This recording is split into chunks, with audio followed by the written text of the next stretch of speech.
Hello students, how's everybody doing this evening? We're going to get started here shortly. Let me just make sure I have everything configured properly. So hopefully everybody is having a great week. I had a pretty good one, still very busy working on the house, but things are moving along smoothly. I have the ceilings almost all painted. I have another day or two working on the ceilings, and then I have to paint the studio, which is pretty exciting. The walls, and then the bedroom, and then the rest of it I don't think I'm going to paint yet because there's paneling like everywhere, and I decided that I'm going to pull down the paneling. Anyway, I'm not going to get too into it right now because we're here to learn piano. But anyway, how's everybody doing today? Let me know in the comments. It would be great to hear from you. So we got Real Winsit Fan, aka Andy, here again. Welcome out. Boing Ping Boom Chack. Okay. We got Mike says yeah, hello. And then we got, let's see, he's getting a big cup of Joe. Barbara Farron is back here again. Barbara says, why would a composer write a tune in the key of F with one flat and then cancel every B flat? That's a good question. I've always wondered that. And why didn't you just write it in the key of C? The only thing I can think of is that maybe like the chords are the one... Oh, that's not piano. Are the ones you would expect. There we go. In the key of F, but they don't ever use a B. That's the only thing I can think of. I've always wondered the same thing. I've come across the same thing. Really confusing. Hey, Lynn's here back once again. Happy to have you with us. We got Karen here, everybody. How you doing, Karen? Glad to hear from you again. I know I've heard from you in the group, I believe. Cecilia, hey, how's it going, Cecilia? Back again. Adria's here and ready to learn. Thought Thursday was Friday. I remember I saw you post that. Probably because busy and cleaning on the weekend. Okay. I got a bit goofed up. That's okay. That happens to me as well. Bernadine McQuitter's here again. How you doing, Bernadine? Happy that you could join us today. Let me move that up. Okay, that's because I'm through all the comments. Gary, hello. Gary, how's it going? How's everybody doing this evening? Adria's back again. Good for you. Glad that everything is going smoothly. Yes, I cannot wait. In fact, I have to exercise patience right now because I really want to move, especially into the new studio. I'm very excited for that. And the new content strategy. I'm going to be putting out more content during the week. I don't want to say too much about it right now, as I've been saying for the last couple of weeks. But once I move, you're going to see more things from me, that's for sure, on all social media platforms. Hey, Brenda's here again. How you doing, Brenda? Glad to have you with us. All right, now that we have our introductions out of the way, if you're joining us, whether you're joining us for the first time or you're a returning student, would always love to see you back. But feel free to say hello. Let me see if I can get the Facebook stream started. It wasn't working last time. I think I kind of have an idea on why.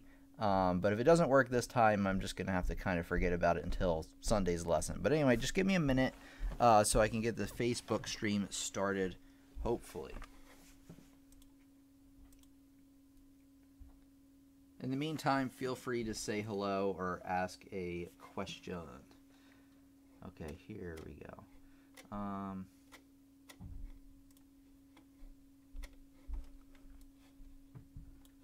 Almost there.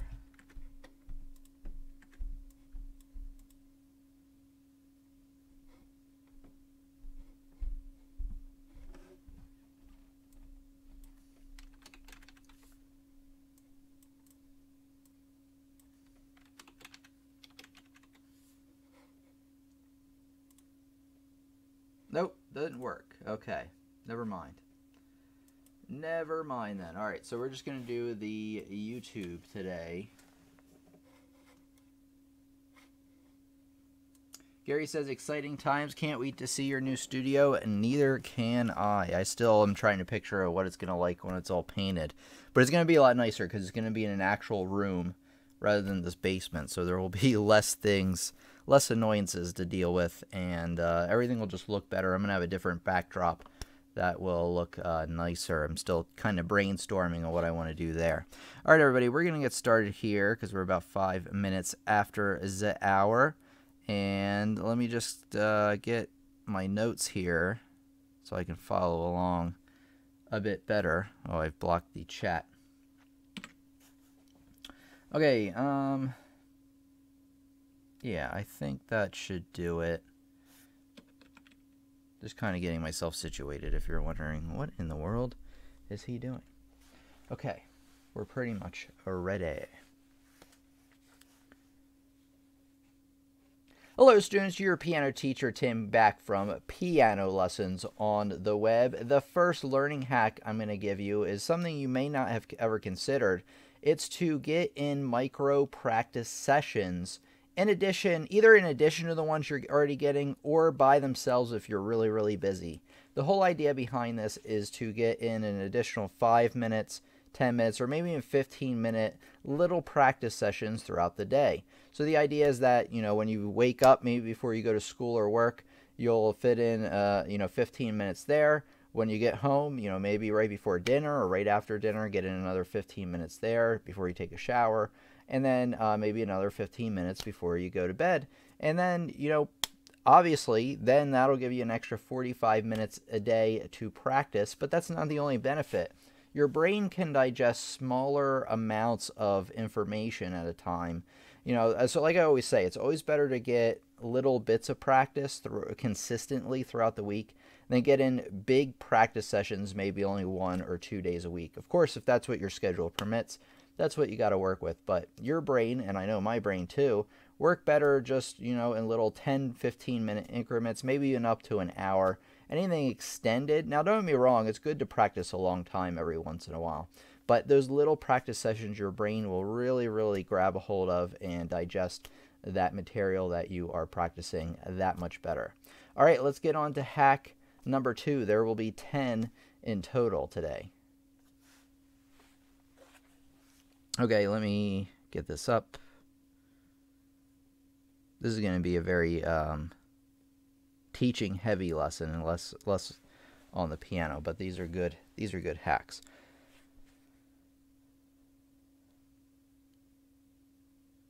Okay, hack number 2 for you is to get to actually practice sight reading more often.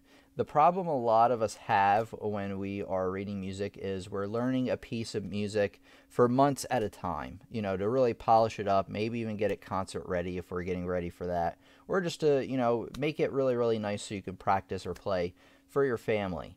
Well, this is a good practice, or it's a good thing to do. You should do that. You should be working on some songs as part of your repertoire so you can play those for people and polish them up. There is a lot of skill to be gained through that. However, the drawback is if you never sight read, you're not really reading new music on a regular basis. So you're really reading the same music over and over again for months. And actually what's going to start to happen is your brain or your memory is going to do a lot of the work. You're not actively reading the music anymore. You're just really filling in the blanks between your memory and then just glancing up at the page every so often, and this will get you really stale at reading music. It'll be slower to learn new pieces that way. So you want to be sight reading regularly. Sight reading is, we've had quite a few lessons on it, is the practice of reading something new and fresh that you've never seen before. If you're interested in more about sight reading, I'll make sure to put a link somewhere on the video for you. All right, let's talk about hack number 3.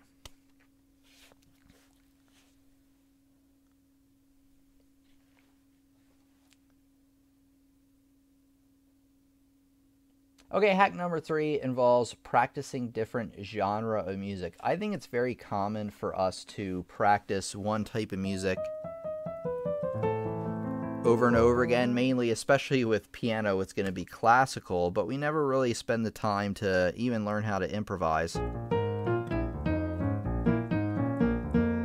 which uses different rhythms. It's a whole different thing, improv is. But even with sheet music, you want to be practicing different genre of music, whether it be classical, jazz, rock, pop. Pick something that you might not even really... you should pick things that you like to listen to, but every once in a while, give it a chance. Practice something that you might not be as interested in. You might find it fun to play. I've always found that, playing in different genres like I said, there's different things going on, different rhythms, different types of notes, different hand positions, and so it's a different experience, and it will definitely broaden your horizons there, and it will get you reading and playing different note patterns, which will just, you know, give you a more vast palette on what you'll be able to do on the piano. And it's also a great way to change things up, because I think one of the things that we all struggle with when we practice is it gets stale after a while. So that's one tip. Number 3 is to practice different genre of music.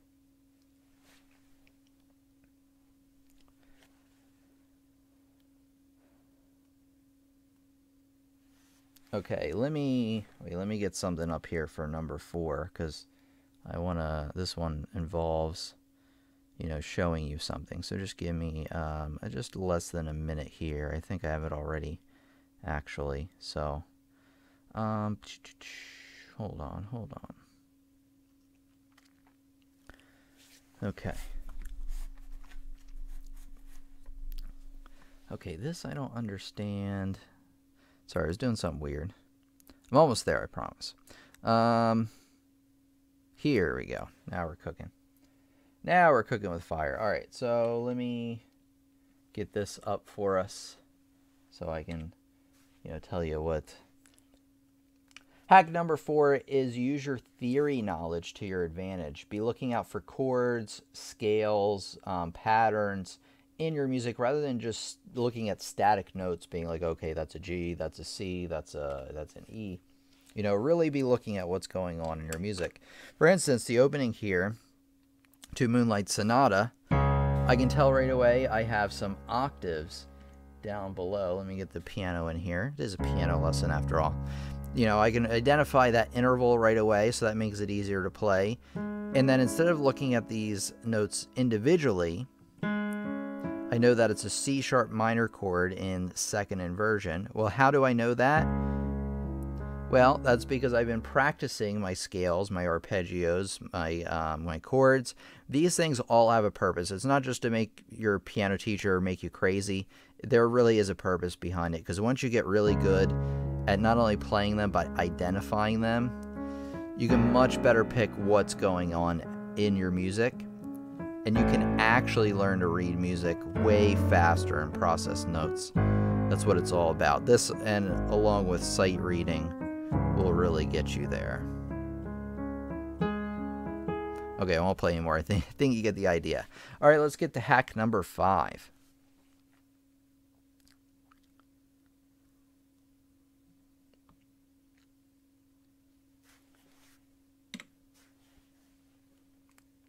Hack number 5 is to work on your fingering technique, which is what fingers to use in what place and when.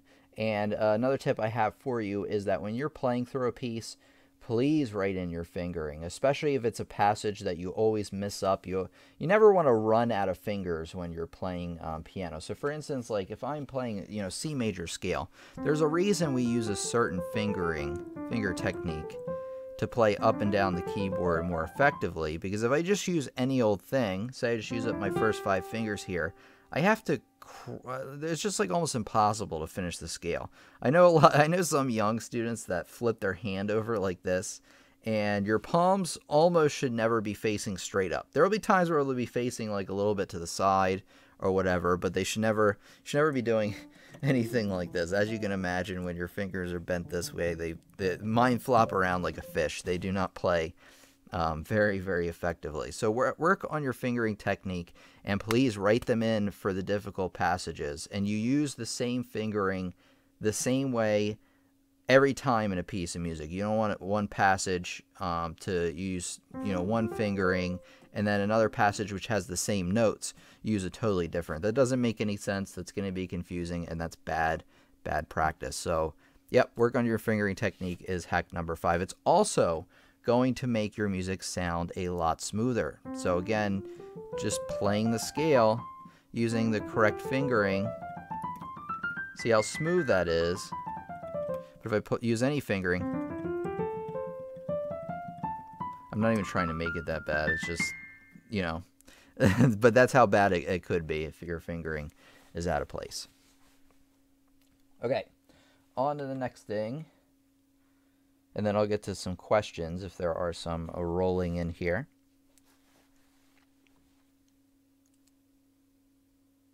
Okay, the next tip I have for you, I mentioned this a little bit before with the chords and stuff, is to use intervals to your advantage. Now, we had another lesson, not a long time ago, like 2 years ago, called How to Read Music Faster Using this Special Technique.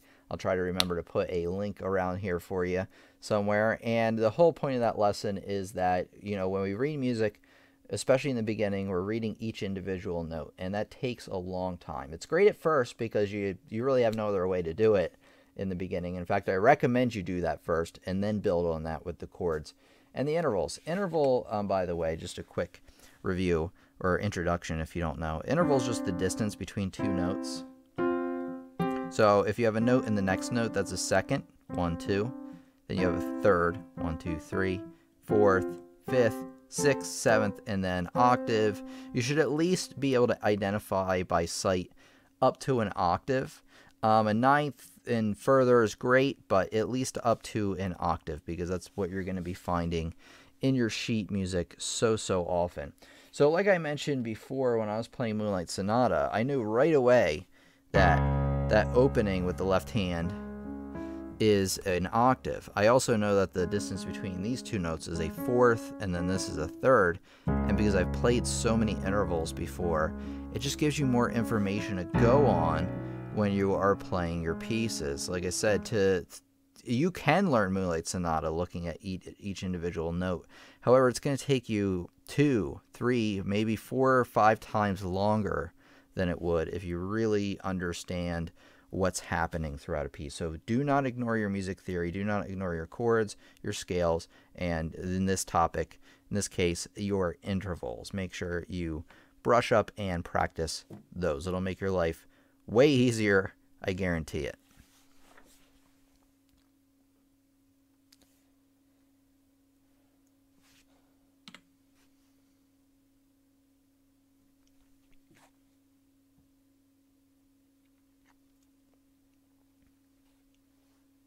Okay, hack number 7 is to not only learn your scales, your chords, and all the other stuff I mentioned, but practice them on a regular basis.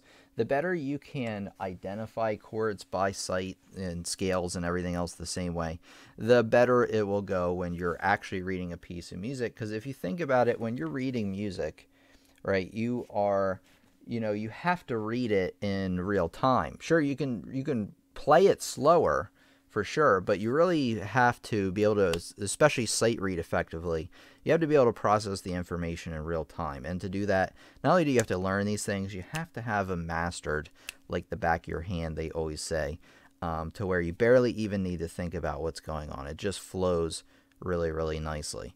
So yeah, I don't think I need to play through this again. I think you get the idea because it's building on one of the other hacks that we already talked about. But practice them on a regular basis. Seriously, like go through your scales. Even, I mastered my scales quite a few years ago, but every once in a while I still go through them, all again.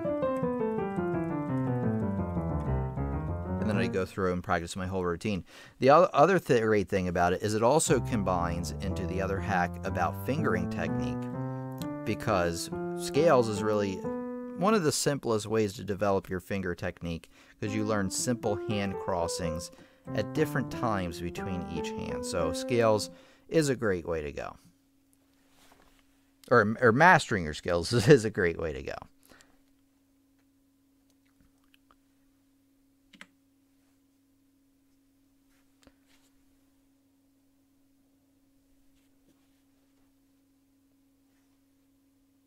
Okay, hack number 8 is start your practice session from the most difficult areas in the piece that you're working on.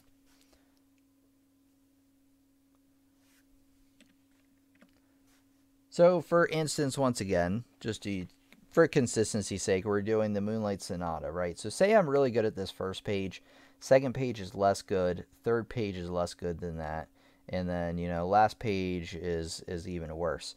And say I've been playing it for maybe 3 weeks now.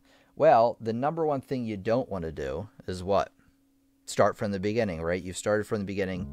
The beginning's already good. It doesn't make sense to always start from the beginning if that's, if you need work on that second page. So probably what I would do actually is if say the last page is in the worst shape, I'd actually start on that last page, play through that, and you can even dial it down to individual measures. So say I'm good at the last page, but I really struggle with like this measure right here. I would actually star that in my music. Will it let me write on this? No, it will not. But anyway, I'd star it with a pen or something, print it out if you need to, or if you're on a tablet, you can write in, star those areas and start from them when you practice and go through each one, in each segment rather than playing the song from beginning to end, which, don't get me wrong, is going to sound great because, that's really why you're learning the piece. So eventually you can play it from beginning to end, have it sound great. However, you do that every time when you practice, your beginning's going to be great, your middle's going to be less great, the later middle's going to be kind of crappy, and then the end is really just going to fall apart on you, and it's going to sound unfinished and terrible. So start from those problem areas, whether it's even a page or an individual measure that you want to get down. And then combined with, hack number 1, getting in those micro practice sessions, you can actually, so say you only have 15 minutes or even 5 minutes, in the beginning of the day before you go to school or work, maybe since you only have very limited time to do, just practice those problem areas. And like I said, with the smaller practice sessions, your brain will absorb the information a bit better, and actually your brain will be working on it even throughout the day when you are not at the piano. By the way, I'm not like a brain doctor, but from what I understand, that's how it works, is that your brain is processing and doing things even after you are, physically looking at it. But you do have to spend the time on it for that to happen, for sure. But use these hacks in conjunction with each other to get even better results. Okay, I'm going to not take a break, but I'm going to look at some, just make sure there isn't a lot of questions coming in. I will get to them very, very shortly, I promise. Okay, let's see what we got here. We only have 19 people here tonight. Although, it's still the middle of August where, things are pretty slow anyway with people on YouTube, so. But that's all right. We're going to persevere. We're going to keep going strong. I know you guys are enjoying it, and that everybody will find this helpful. All right, you'll never guess what the next hack is, everybody. You'll never guess. Especially if you've been following me a long time, this one's going to blow you away. You're never going to see it in a million years. All right, you ready for it? Hack number 9 is to play slowly. I know you didn't see that coming, especially if you've been following me for a while. You want to be practicing on the slower side. Obviously, when you first learn a piece, you're going to play it at half speed or even less than that. But I find one of the most common problems and mistakes that students make that's really hurting them in both the short run and the long run is that they're trying to play too fast. This is specifically a problem in playing a song that you know really well, like G. Oh, wait, hold on. Like G, Moonlight Sonata, right? You may want to play it at full speed right off the bat, but chances are, unless you're me and you've played it a bunch of times, you're not going to be able to do that. You're going to have to play it really, really slow. But let me take it a step further. So say you've learned Moonlight Sonata already. You can play it at full speed, and you're looking to polish it up, which is the next lesson we're going to do, by the way. You're looking to polish it up, getting it ready for performance standard. So what you want to do, and I'm serious about this, so you learn this piece well. You might even have it memorized. Go through and go through the piece again and slow practice it, meaning play it at like half speed or less. You'd be surprised that this is really going to help you pick out more mistakes. Some mistakes, like I've seriously worked on pieces for years before, and I've gone through and done the slow practice again, and I've picked out mistakes that I had been making for years on a piece. I remember I did that with my senior recital pieces where I learned them, and then I went back a couple of years later to play for like an old folks home. And then, I picked out more mistakes by doing that slow practice. So always go through and play. Please go slow. Please don't play fast. Fast is going to ruin you. Unless you're ready for that performance, then play fast and you're getting it up to speed.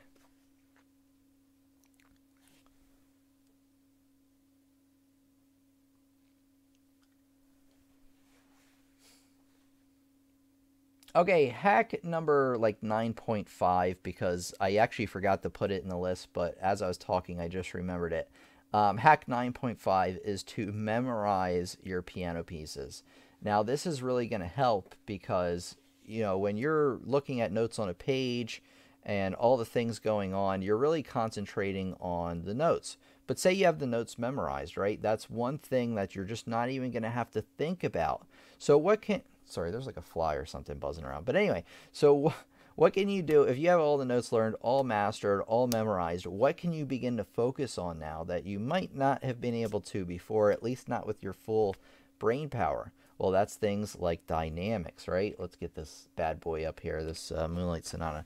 Dynamics. How about those phrasing, you know, those legato lines, getting those to really, really come out there.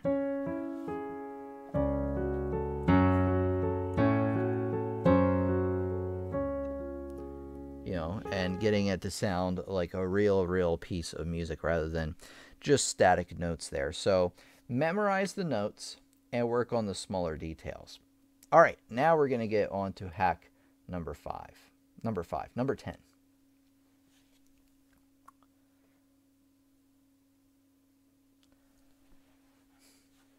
Okay, hack number 10, you're not going to believe it. You're going to be like, Tim, what are you talking about? How does this have to do with anything? Some of you, it'll make sense. But hack number 10, get a good night's sleep and get it consistently. If you're low on sleep, you're not going to be able to concentrate as well. This is science, by the way. You're not going to be able to concentrate as well. You're going to have problems learning. Your memory is not going to be as good. These are just facts. So if you can, get in more sleep time, you know, particularly before a performance is a good idea. I always tell students that when they're ready for a performance. What you want to do the day before is you don't want to practice 1,000,000 hours a day. I mean, you do want to practice some, and you want to practice a little bit the day of. But the time for practicing a lot was actually way before that, months before. So what you want to do the night before a performance is what? Sleep well, you know. Don't drink too much coffee that day to keep you up. Don't get involved in things that are going to get your brain too wired up. I get that. I have that problem where I have to stop working at 8 p.m. I'm actually breaking that rule right now, but I have to stop working at 8 p.m. Because my brain will be like going a lot, and it takes like 3 hours for my brain really to cool down, for me to calm down. Like when I go out and hang out with people, you know, my friends, and I get back at like 11, I don't go to bed until like 2, when I'm used to going to bed at like 11, and that really messes me up. But anyway, just giving you a little bit of insight into my life. But anyway, you want to be getting a good night's sleep. It's going to help you learn your piano and everything else a lot better.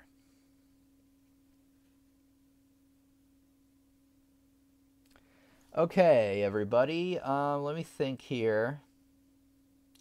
All right, so I'm going to get to some questions here in the live stream. The first thing I want to do here is I want to talk about my website a little bit, because I haven't really been talking about it a whole lot recently. So I want to tell people, in case they are brand new here, you know, what my website's all about. I really hope you've been enjoying the lessons over here on the YouTube channel. And if you have, and you say you're a beginner and you want an iron grip on those beginner topics, or you're an intermediate looking to get into more and more advanced things, then my website, pianolessonsontheweb.com, is for you, because I have over 20 courses designed to help you learn a lot more about piano music. And this is just like the channel. It's no gimmicks. It's no fancy numbering systems, no learn piano in 25 seconds. This is real instruction. You're going to learn about piano, music theory, improvisation, rhythm, ear training, and basically anything else I thought would make you a great musician. Learn, practice, and master each topic with instructional videos like the ones you see over here on the channel. But you're also going to get notes, worksheets, and sheet music. Just like a real class, you're going to get supporting materials along with the videos. And it's going to cover both things we've covered on the channel. So like I said, if you're a beginner looking to get a better grip on that beginner stuff, but it also covers a lot of things that we haven't covered on the channel and probably will never cover in the detail I do on the courses. You can also contact me with any questions, and I'll be happy to answer them for you And of course, you can learn at your own pace, because all courses will come with lifetime access, and they are also, of course, compatible with all devices. So, go over to my website, check it out. I know that if you like what you see over here on the YouTube channel, you're going to love the courses over there. And then last thing I want to tell you about it is that if you can get a deal, a really good deal actually, if you buy courses in course packs. So you can obviously sign up for individual courses if you want. But, say, each individual course, you can glance here, is about $29.99 per course. Some of them are a little bit cheaper because they're a little bit shorter. But, say the beginner's pack, which is $39.99, that's just $10 more. You get 4 courses in that pack, which are $29.99 piece courses, by the way. So you're getting a really, really good deal. And it's the same thing with the intermediate pack. Intermediate pack's more expensive, but it includes a lot more courses. It includes 9 courses. Same thing with the advanced pack. And then, of course, you get the best deal if you sign up for the all course access right there. So I just wanted to tell you about that because, like I said, if you like what you see over here on the YouTube channel, you're really digging the lessons that we're putting out, and you're ready to take things a bit more seriously. And it helps out the channel too, by the way. Head over to pianolessonsontheweb.com and check those out. By the way, you can use code YouTube for 15% off any order of courses. Yes, even that all course access I was talking about. Okay, let's get back to the chat now. I really want to quickly thank Gary Cook for the $25, I think, Australian super chat. I really, really appreciate that, Gary. It helps support the channel, but it's also a great way to say, thanks for the lesson. But of course, you don't have to. I just want to give a special shout out to Gary Cook. So thank you so much, Gary. And okay, so I have a lot of people to get to, which is great. Arturo is here once again. Always here, says Arturo. So yeah, I guess whether you are, actively participating, I do see you participating a lot, but it looks like you are always here. So I'll keep that in mind. Okay. So it looks like I didn't miss too many questions. Adria says, good for you. Okay, I read that one before. Arturo, welcome. Brenda's back once again. Gary. Okay, I read all these. Rowan's the fan says, I do 15 before breakfast. 30 or lunch. He's talking about his practice time. 15 when I get home. Several more 10-minute, 20 in the evening. So Andy is a big proponent of the micro practice sessions, which is great. And actually, you know what? Like I mentioned, you can use those in addition to the 1 hour or half hour, 1 hour practice sessions you may be getting. But honestly, if you're a really busy person and you're struggling to get in the practice time, this is how you do it. And you can make it work even if you're a really busy person. Let's see here. Okay, and then final 10 to 30 minutes before bed, the trickiest stuff so my brain can process it when I sleep. Yeah, so your brain also does a lot of processing when you sleep. I've read that somehow like ties into what dreaming is about, but I really don't know. But I do believe that your brain processes when you sleep, because sometimes I'll play something before bed or I'll look at something before bed and I'll struggle to understand it. And then I wake up in the morning again and I look at it again and it's like, wow, I get it. It's like my brain worked on it overnight. Of course, getting the rest and everything helps with that too.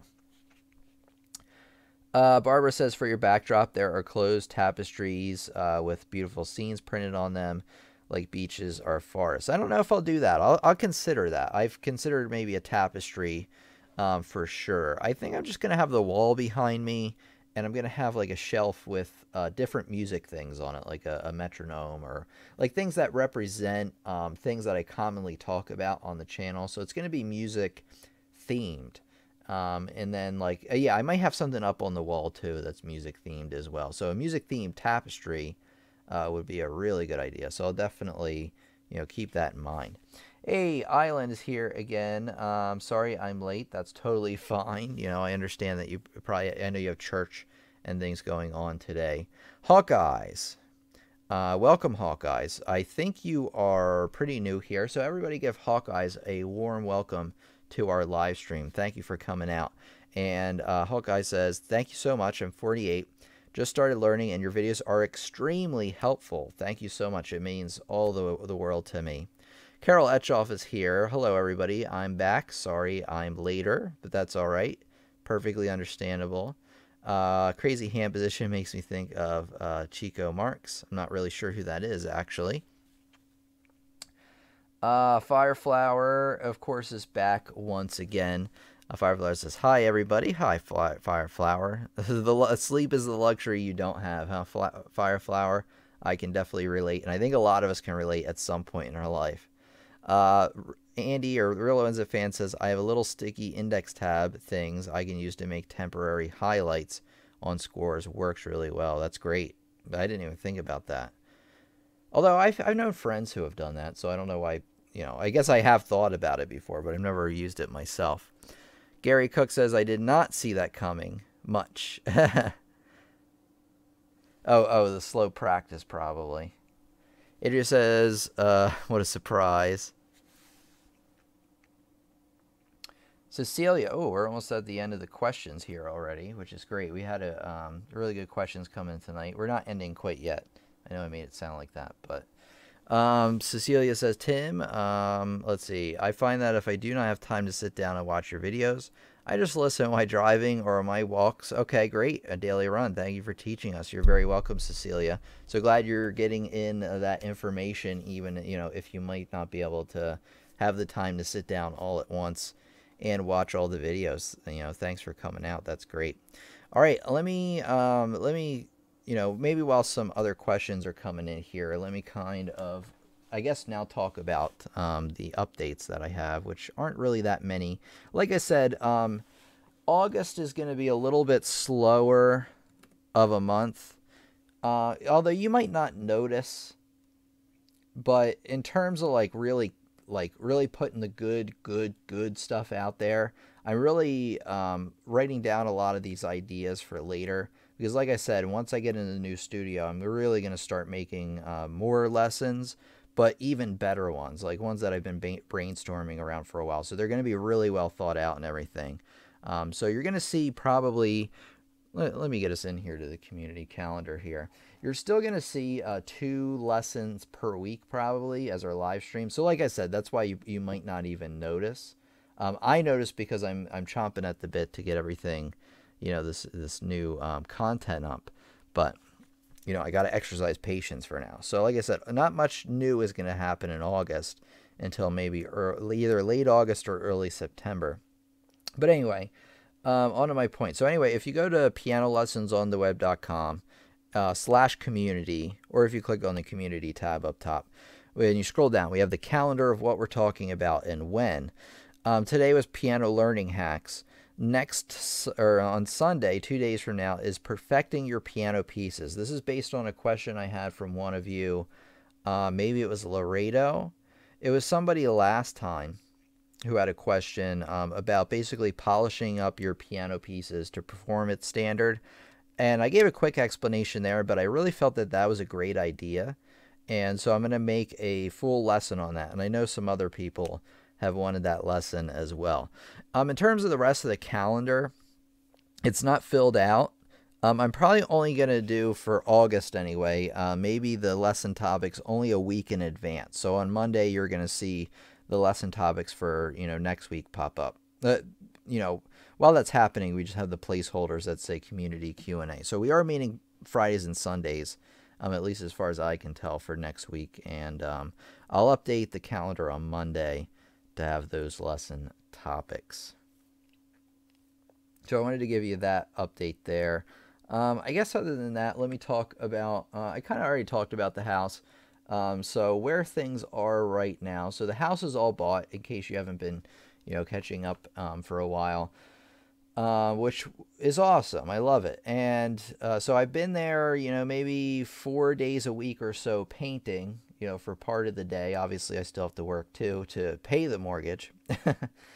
So where it is now is that, there's a lot of painting that needed to be done. Like almost all the ceilings had to be painted. I'm very close in finishing that. I probably have another day, maybe 2 days of the ceiling, and then I'm going to paint the studio, which I'm really excited about, and my bedroom. All the other ones I'm going to wait, to do, because a lot of things I'm going to fix up, because a lot of it's outdated. There's nothing really wrong. Like structurally, the house is great, and a lot of things are great about the house, but it's a little bit outdated. So as I live there, I'm going to be fixing some things up. So, but after I have the rooms painted, it should take maybe another 4 days after that. I can, oh, no. I also need to get the carpets cleaned and fix a few other little things, which would probably take another week. So then I can start moving in, which is, I would estimate maybe 3 weeks away from right now. So that'll take us to, the end, maybe 2 to 3 weeks away. So the end of August there. So like I said, we should be operational first, maybe second week in September with the new studio, which I'm really excited about. And I'm more excited about the content I'm going to put out, but I'm excited about the studio as well, because it's going to help me pull that off. Okay, let's get people back in the chat here. Just want to give you an update. I like to update you guys on what's going on. Let's see here. We got Julio here. Julio says, what's the difference between a trill and a mordant? All right, great question. I can answer this pretty quick. A trill, so say you have a, I don't know, I'm going to have to, actually, let's do this. List of musical terms. Let's do that. Oh no, musical symbols is what I want. Oh wait, you guys can't see anything I'm doing. All right, here we go. List of musical symbols on Wikipedia. Highly recommended. I'm actually making a lesson on this one thing because it's so useful. But let me do this. Let me control find. Let's do trill first, right? So say I have trill, right? And it says TR, and let's just pretend we're in treble clef. So that note would be an E, top space on that treble clef. So the way to play a trill is that, and by the way, there's, so we'll just start with the trill. Here we go. So here's how you'll play the trill. You'll actually start the trill from the note, the next scale note up above the note that's written. So if E's here, say we're in the key of C, 0 sharp, 0 flats, and you have this trill here. Well, you're actually going to start on the note above there, and you're going to alternate between that note very quickly. Now, in terms of what fingering to use, I find the easiest one to use for beginners anyway is 3 and 2. I can just do that one really good. However, you can get a little bit more power and a little bit faster if you use 1 and 3. However, when my piano teacher first told me to use 1 and 3, I just couldn't do it. It was like it was really bad. I was like, what are you talking about? 3 and 2 is so much better. But, 3 and 1 I think is generally what you want to go for. And you want to alternate between each two, really as fast as you can go, and hold down the pedal. So that's your trill. That's how you do a trill. Okay, upper mordant. This is what you're going to do with an upper mordant. So remember the trill, you started with the scale note above the note you're starting on. However, with the mordant, you're going to play what they call the principal note. You're going to play the next scale note up and back to that principal note, but you're going to do it really quick.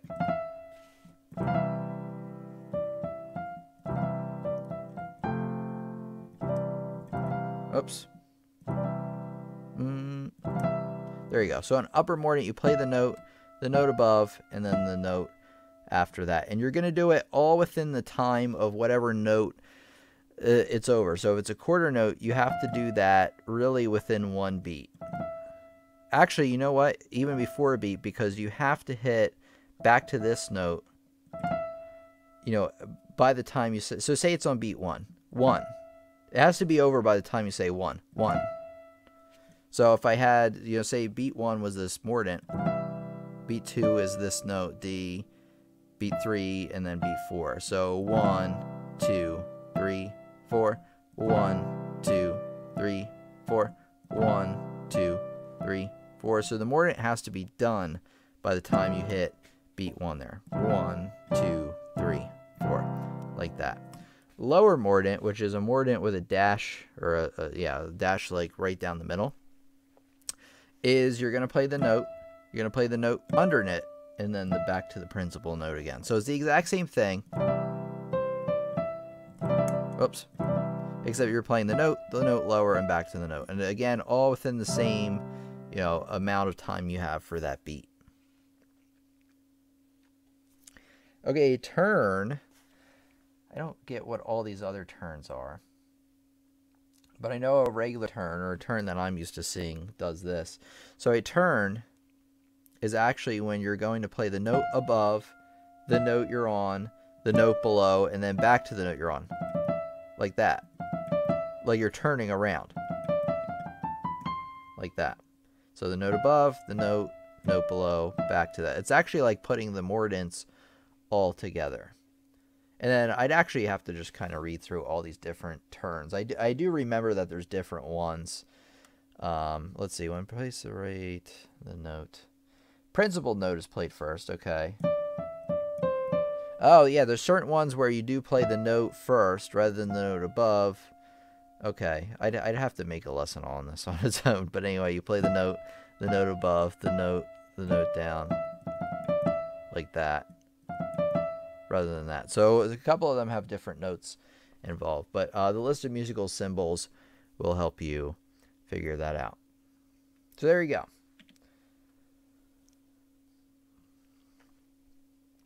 Hey, Sansa. Io Sansa, welcome. So happy that you could join us today.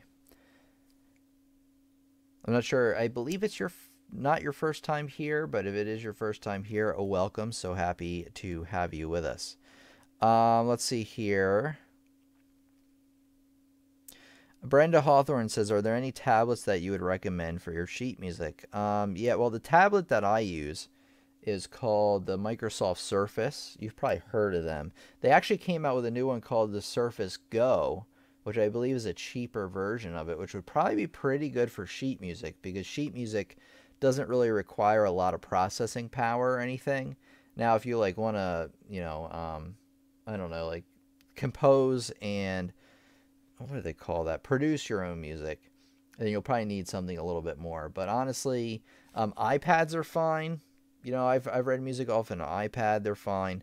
I generally find the screen that's closest to a real sheet of paper is best, which is what, 11 by, I don't know, let's look this up.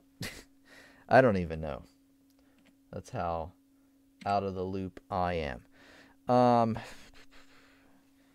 Let's see. I think it's by 11 by something. How big is a sheet of paper? 8.5 by 11. So any screen that's closest to that, honestly, it can be a little bit less big. It can be a little bit bigger. But, you might not want to get a 7-inch tablet. That's actually a pretty tiny tablet these days anyway. You might not want to get that, because then the notes will be smaller than they would be on, an 8.5 by 11 sheet of paper. So anything that's closest to a standard sheet of paper. Actually, music paper is even a little bit longer. So it's okay if it's wider of a tablet, because you can orient it this way. It's okay if it's a little bit wider, because that's more actually what you would need, which I believe the Surface Pro is. I believe it's obviously not a square, but it's not standard widescreen either. But I find that one is really, really good for reading music. It's nice and long when you have it up in the portrait mode, so you can actually see the whole sheet of paper. I recommend that one the most. But anything that's closest to that sheet of paper, I think you should go for. Okay, Fuddy Duddy says a little bit late, just a little bit, Fuddy. You're almost here at the end here, almost at the end here. But welcome from warm, hot Bangor, Maine. Welcome out. Cecilia says, do you recommend the Roland Go piano? I'm looking for a light piano to take on trips. I really don't know. I've heard about it off and on, but I really don't know. Let me look this up. Roland Go. Okay, so it's shorter, it looks like. No, there's different one. Okay, I see. Okay. So you're probably, let's look at the Sweetwater one. Let's see what we got here. All right, so this looks like it's the Roland Go. 61 keys. So, you know, it depends. Let me look a little bit more about it. I always say go for 88 keys, but I do understand the whole point of this is probably something you can pick up and take with you really easily on trips. So, understanding that it's not your primary practice instrument, and especially if it's your only way of practicing when you're away, I would say it's not bad. The price is about right. I want to see if I can find a little bit more information about it. An ideal first piano. It looks like it has decent keys on it, but it doesn't. Let's see. Does it tell me anything about it? Connect your smartphone to it. That's cool. That's really cool, actually. So if there's apps that go along with it, I'll have to read up more about this. Full-size keys. Okay, the great thing about it is it does have full-size keys. That's what I was wondering, because a lot of keyboards, especially on the cheaper side, while they have less keys like this one does, they're like hollow and they're cheap. These look better. Authentic touch response. Okay, I doubt that these are as good as like my Roland, the RD700, the full size one, because part of what makes this is actually a heavy stage piano. I mean, it's not like insanely heavy, but I want to say it's like 80 to 100 pounds if I had to guess. It's been a while since I've lifted it, but it is heavy. I think part of that is the weights in the keys, but these look decent. You know, I'd have to play on one for you to let you know. These are high quality sounds developed by Roland. Okay, subtle tonal effects. So it looks like they are touch sensitive, which is good. So if you hit it louder, it'll be louder. If you hit it softer, it'll be softer. We transition to a real piano, you'd be better prepared. Okay, I kind of agree with that.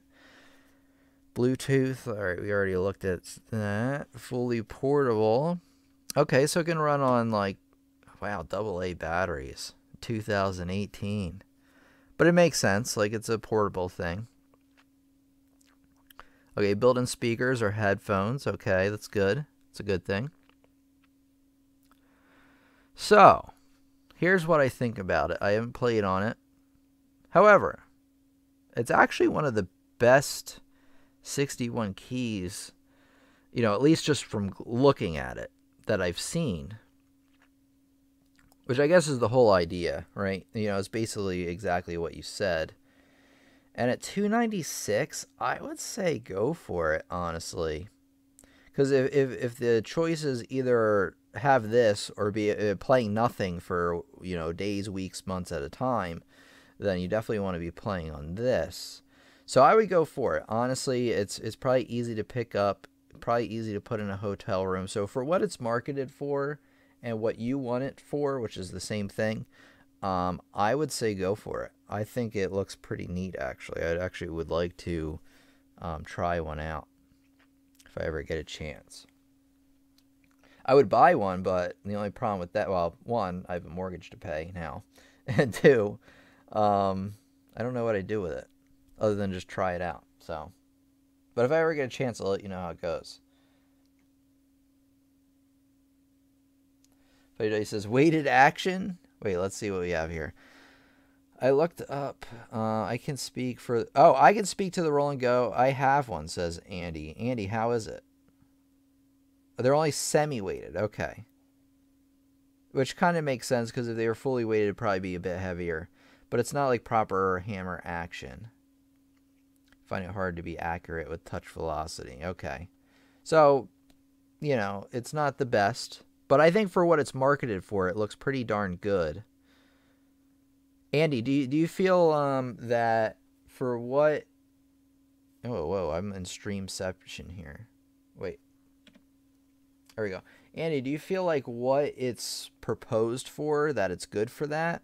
Like being a portable, you can take it easily somewhere.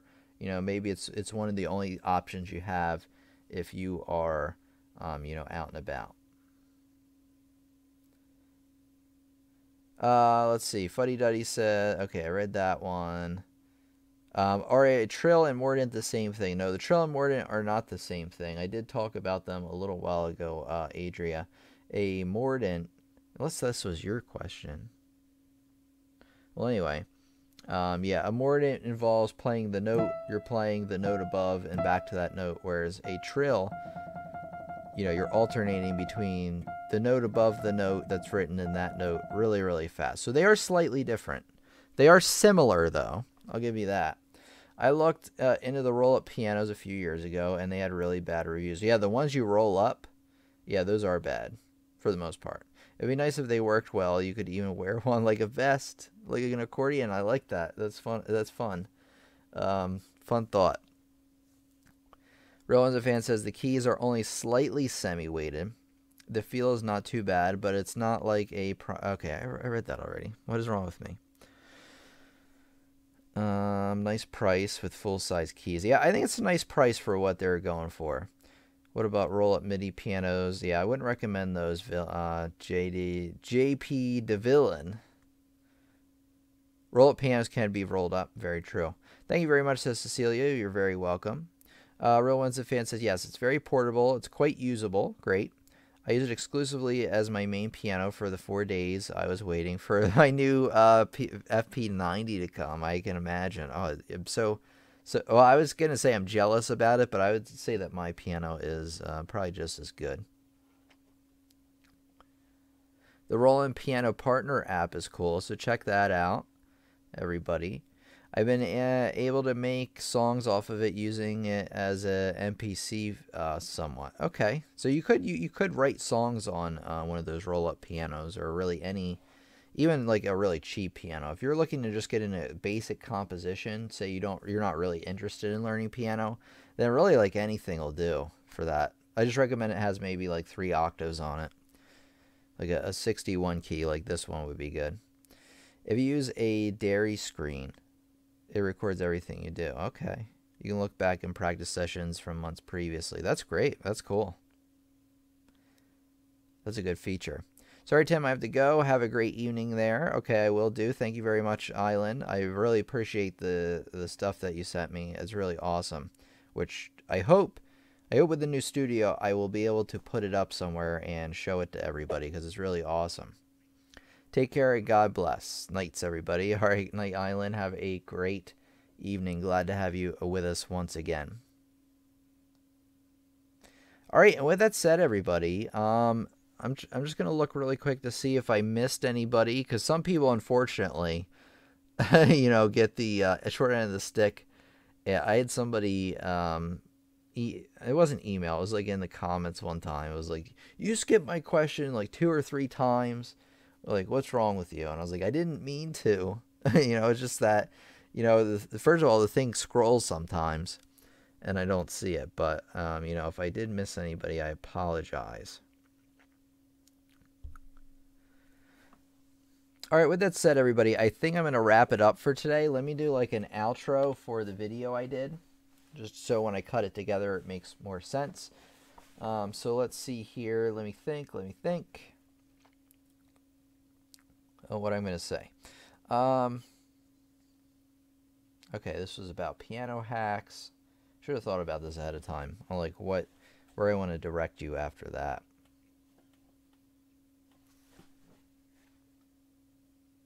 In addition to these hacks, there are several problems that piano students commonly come across that really hurts their progress, and I really, really want you to learn about it, because it can really help you make a lot of progress by avoiding them. So check out that playlist right there. Make sure to subscribe, because we have more lessons coming out all the time. So thanks for coming back to our classroom. It's been your teacher Tim here from Piano Lessons on the Web, where we power up our piano skills, share them with the world. There, I remembered it this time. So anyway, have a great day, and I'll talk to you soon. All right, everybody, I'm going to wrap up the stream here as well. I had a great night, everybody. We're going to meet again on Sunday. Hopefully you can make it out. Hopefully I can get the Facebook stream back again, because I know some of you over there have probably been looking for that. So thanks everybody for coming by. I really, really appreciate it. Have a great night, and I'll talk to you on Sunday.